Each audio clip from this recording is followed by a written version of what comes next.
Hello everyone, let's try to be a cheat code ninja today. In this problem, we are given a binary search tree and we are also given two integers low and high, and we have to return the sum of all values which are in the inclusive range of low till high. In the given example, the low and the high range is from 7 till 15. And since the range is included, even 7 and 15 have to be included in our sum.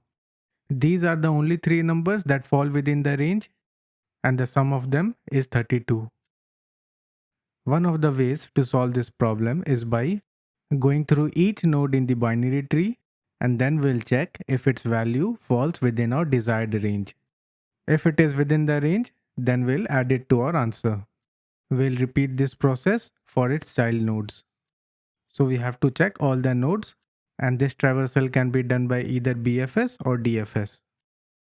The time complexity of this would be O of n because we have to check all the nodes once, and the space complexity would be O of n because if we apply DFS traversal, then it will take O of n stack memory, and if we apply BFS traversal, it would take O of n queue memory. There is a little more optimized solution for this. Let's look at it. It is given in the problem that we have a binary search tree, so our numbers in the tree are not randomly placed. Let's try to use that property. When we compare any given node in the binary search tree with our range, it can fall in either of these three categories. That number can be within our desired range. For example, 10 lies between 7 and 15. That number can be less than the low of the desired range. For example, if our low was 12, 10 would be lower than that. And the number can be greater than the high of the range. For example, if our high was 9, 10 would be greater than that. And because this is a binary search tree, any node in the left subtree would be smaller than it. For example, any node in the left subtree of 10 would be at most 9. And similarly, any node to the right subtree would be greater than it. For example, any node to the right subtree of 10 would be at least 11. We could use this property of the binary search tree to cut down on the number of nodes we have to check. Let's take the first example where our node falls within the range. In this case, both our left and the right subtrees have a chance to be part of the range. For example, the maximum of the left subtree, which is 9, also falls within the range 7 to 15. Similarly, the minimum of the right subtree, 11, can also be part of that range. Hence, we'll do the same check for both the left and the right subtree. In our second example, our node is less than the low of the range. So any number lesser than our node has no chance to be part of the range. That means our whole left subtree can never be part of the range.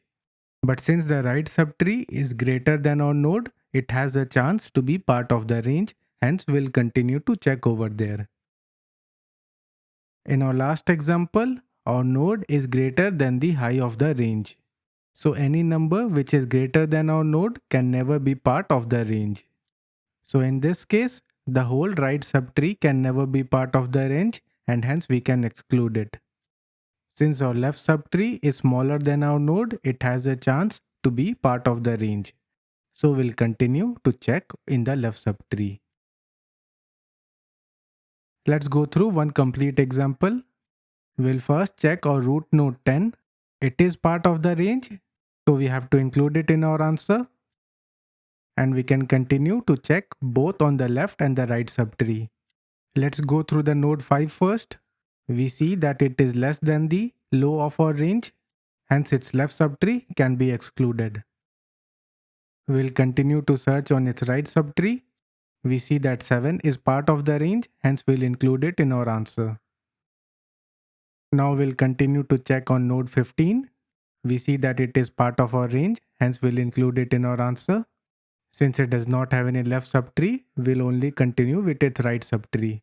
We see that 18 is greater than the high of our range, but it does not have any left subtree, so we'll stop. We have checked all the possible nodes for our answer. The final answer will be the sum of these three. The time complexity of this would be O of n, because in the worst case, our range can be something like minus infinity to plus infinity. So all the numbers will fall within our range. So we have to check each of them. And the space complexity would be O of n stack memory because of the recursive call stack for DFS. Let's implement our solution. Let's write the base condition for our recursive function. If our current node is null, then we'll add 0 to our answer. We have to check three conditions. In the first condition, our current value is less than the low of the range. In this case, we'll continue our search in the right subtree. In the second condition, our current value is greater than the high of the range. In this case, we'll continue our search in the left subtree. And in the third condition, our current value falls within the range. In this case, we'll add our current value to the answer, and we have to add the answer from the left subtree, and similarly we'll have to add the answer from our right subtree, and we have to return the sum of these three. Our solution is now complete. Let's submit it. As you can see, our solution is accepted. If you have any doubts or concerns regarding this solution, please mention in the comments. If this video was helpful, please leave a like and subscribe to the channel for seeing more such videos. Thanks for watching.